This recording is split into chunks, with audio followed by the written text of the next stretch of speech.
Public servant rules के video को like करें, शेयर करें और इस चैनल को सब्सक्राइब करें। नमस्कार, मैं सोनू श्रीवास्तव आपका स्वागत करता हूं पब्लिक सर्वेंट रूल्स के एक नए इंटरेस्टिंग वीडियो के साथ। आज हम लोग बात करेंगे एक सरकारी कर्मचारी को मिलने वाली छुट्टियों के बारे में, यानी हम विस्तार तौर पे बात करेंगे सीसीएस लीव रूल्स 1972 के बारे में। मैं ये वीडियो पार्ट्स में लाऊंगा। ये इस वीडियो का फर्स्ट पार्ट है क्योंकि ये टॉपिक बहुत ही वास्ट है और मैं कोशिश करूंगा कि आपके जितने भी क्वेरीज, जितने भी डाउट्स, जितने भी सवाल हो आपकी छुट्टियों को लेकर, वो मैं इस वीडियो के थ्रू उसका मैं जवाब दे पाऊँ। तो वीडियो थोड़ी सी बड़ी हो सकती है, पार्ट्स में होगी, तो मैं कोशिश करूँगा कि इन्हीं पार्ट्स में मैं कंसाइजली आपको सीसीएस लीव रूल्स के बारे में बता सकूँ। तो शुरू करते हैं। जैसे कि आप देख सकते हैं सीसीएस लीव रूल्स 1 जून 1972 से लागू होती है, यानी 1 जून 1972 से ये लीव रूल्स लागू हुई थी और ये लागू उन सभी सरकारी कर्मचारियों पर होती है जो एक केंद्रीय कर्मचारी हैं। इनमें मिलिट्री ऑफिसर्स इंक्लूड नहीं होते हैं, बट अगर कोई मिलिट्री डिपार्टमेंट में यानी डिफेंस में अगर कोई सिविल पोस्ट में कार्यरत है तो वो भी इस रूल के अधीन आते हैं। इस रूल में ऐसे बहुत लोग हैं जो इनके अंतर्गत नहीं आते हैं, जिसकी विस्तृत जानकारी आपके सामने है। तो जैसे कि आप देख सकते हैं कि मुख्यतः रेलवे कर्मचारी हो गए, कैजुअल लेबरर हो गए, या ऑल इंडिया सर्विसेज के जो स्टाफ है जैसे आईएएस, आईपीएस, वो इस रूल के अधीन नहीं आते हैं। और भी बहुत सारे लोग हैं जो इनके अधीन नहीं आते हैं। तो इन सब की जानकारी के लिए आप सीसीएस लीव रूल्स के रूल संख्या 2 को देख सकते हैं, उसमें इसकी विस्तृत जानकारी दी हुई है। आपको विशेष ध्यान इसमें यह देना है कि सीसीएस लीव रूल्स के अंतर्गत छुट्टियों को एक राइट नहीं माना गया है, एक हक नहीं माना गया है, और आपकी जो छुट्टी स्वीकृत करने वाली जो अधिकारी हैं वो आपकी छुट्टियों को कैंसिल कर सकते हैं, मना कर सकते हैं जनहित को देखते हुए। तो आपको इस चीज़ का ध्यान देना है कि छुट्टियां हमारे लिए हक नहीं माना गया है। इनसे रिलेटेड और भी जो बाकी जानकारियां हैं वो आप सीसीएस लीव रूल्स के रूल नंबर 7 में आप उसके बारे में अधिक जानकारी ले सकते हैं। मैं सभी रूल्स को कवर करूंगा, जितने भी सीसीएस लीव रूल्स के अंदर जो रूल संख्याएं हैं, मैं कोशिश करूंगा कि सभी जो मुख्य नियम हैं वो मैं यहाँ कवर करूं। मैं उसका सारांश एक आपके सामने प्रस्तुत करूंगा और मैं उस रूल की संख्या भी आपको बता दूंगा, जिससे कि आप उनके बारे में अगर कुछ और भी अधिक जानना चाहते हैं तो वो आप रेफ़र कर सकते हैं उस सीसीएस के उस रूल को। तो आइए आगे बढ़ते हैं। तो मैं आगे बढ़ने से पहले मैं आपसे गुजारिश करूँगा, क्योंकि मैं उस प्रोफेशनल लेवल की वीडियो में नहीं बना पाता, ये मेरी शुरुआती वीडियोस हैं। आगे कोशिश करूँगा, जैसा आपका प्यार मिलेगा, जैसा आपका सपोर्ट मिलेगा, हम लोग आगे बढ़ते रहेंगे। तो आपसे रिक्वेस्ट होगी कि आप लाइक, शेयर, कमेंट ज़रूर करें और सब्सक्राइब करें। अब बात करते हैं कि केंद्र कर्मचारी को किन किन प्रकार की छुट्टियाँ मिलती हैं। जैसे कि आप देख सकते हो कि उन्हें earned leave, half pay leave, commuted leave, leave not due, extraordinary leave, maternity leave, paternity leave, child adoption leave, child care leave, special disability leave, special leave connected to inquiry on sexual harassment, hospital leave और study leave. ये जो हैं ये विभिन्न प्रकार की छुट्टियां हैं जो केंद्र कर्मचारियों को मिलती है। मुख्यतः earn leave, half pay leave, commuted leave मुख्यतः छुट्टियां हैं, और बाकी छुट्टियां आप जैसे जैसे आपकी ज़रूरतें होंगी, वैसे जैसे सिचुएशन आएंगी वैसे आप उसका फ़ायदा उठा सकते हैं। आगे बढ़ते हैं और कुछ विशेष नियमों के बारे में जानते हैं जो कि जाननी बहुत ज़रूरी है। जैसे कि आप इससे पहले नियम जो देख सकते हैं, जो रूल 10 में लिखा हुआ है सीसीएस लीव रूल्स 1972 में, कि केंद्र कर्मचारी अगर एक प्रकार की छुट्टी को दूसरे प्रकार की छुट्टी में बदलना चाहता है तो वह छुट्टी से वापस लौटने के 30 दिन के अंदर उन्हें अपनी जो छुट्टी स्वीकृत करने वाले जो अधिकारी है उनसे अगर वो रिक्वेस्ट करते हैं तो वो चेंज कर सकते हैं।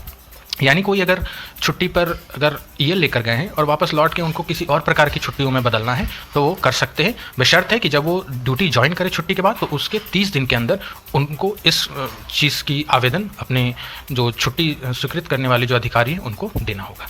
उसके बगल में आप देख सकते हैं रूल 11 के अंतर्गत क्या कहा गया है। तो एक प्रकार के लीव को आप सीसीएस लीव रूल्स 1972 के बाकी प्रकार के लीव के साथ कॉम्बिनेशन में यानी मिलाकर ले सकते हैं, ठीक है, या और उसे लगातार जोड़ सकते हैं, ठीक है। फिर रूल 11 में एक और विशेष बात कही गई है जो आप नीचे यहाँ देख सकते हो, कि जो कैजुअल लीव होती है सीएल, उसे छुट्टी नहीं माना जाता है। यानी सीसीएस लीव रूल्स 1972 के तहत एक कैजुअल लीव को छुट्टी का दर्जा नहीं मिलता है। हम लोगों को बहुत कन्फ्यूजन होती है, लोगों को बहुत सवाल हो सकते हैं कि कैजुअल लीव भी तो एक छुट्टी है, हमें 8 CL 10 CL मिलता है, वो भी तो एक छुट्टी ही है, फिर से छुट्टी क्यों नहीं माना जाता है। तो मैं आपको ये बहुत विशेष जानकारी दे दूं कि as per CCS leave rules 1972 CL छुट्टियां नहीं होती, वो एक कैजुअली एक दिन का इमरजेंसी लीव आपको दे दिया जाता है कि आप जो छोटे मोटे काम हैं जो आपको इमरजेंसी में करना है वो आप कर सकते हैं। अब उसके बगल में देखिए रूल 11 का और मैंने एक ज़रूरी नियम यहाँ पर लिख दिया है, जिसके अंतर्गत ये है कि क्योंकि CL को जब छुट्टी माना ही नहीं गया है तो इसे आप CCS लीव रूल्स के किसी भी अन्य प्रकार के लीव के साथ नहीं जोड़ सकते हैं। जैसे अगर आपने CL लिया है तो उसको आप EL के साथ नहीं जोड़ सकते हैं। कुछ दिन CL उसके बाद आपने उसे जोड़ दिया EL के साथ, तो ये पॉसिबल नहीं है। आप उसे HPL के साथ भी नहीं जोड़ सकते हैं, आप उसे CM के साथ भी नहीं जोड़ सकते हैं। बशर्त ये है कि जहाँ पर CL को जोड़ने की इजाज़त होगी वहाँ ये क्लियरली उस नियम में लिखा हुआ होगा कि आप इस छुट्टी के साथ CL भी ले सकते हैं, तभी आप CL को उस छुट्टी के साथ जोड़ सकते हैं, अन्यथा CL को आप किसी भी छुट्टियों के साथ जोड़ नहीं सकते हैं। अब मुझे लगता है कि ये एक बहुत बड़ी जो डाउट होगी वो मैंने इस पॉइंट के माध्यम से क्लियर कर दिया हो। अब आगे बढ़ते हैं।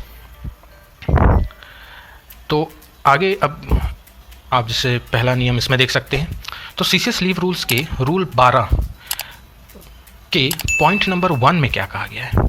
ये कहा गया है कि एक केंद्र कर्मचारी किसी भी छुट्टी में अपने कार्यस्थल से या अपने कार्य से 5 साल से ज़्यादा तक अवकाश में नहीं रह सकता है, चाहे उसकी छुट्टी स्वीकृत हो या वो एक्स्ट्राऑर्डिनरी लीव में जाए या वो बिना तनख्वाह के किसी छुट्टी पर जाए, ठीक है, पर वो अपने कार्य से 5 साल से ज़्यादा का अवकाश नहीं ले सकता है।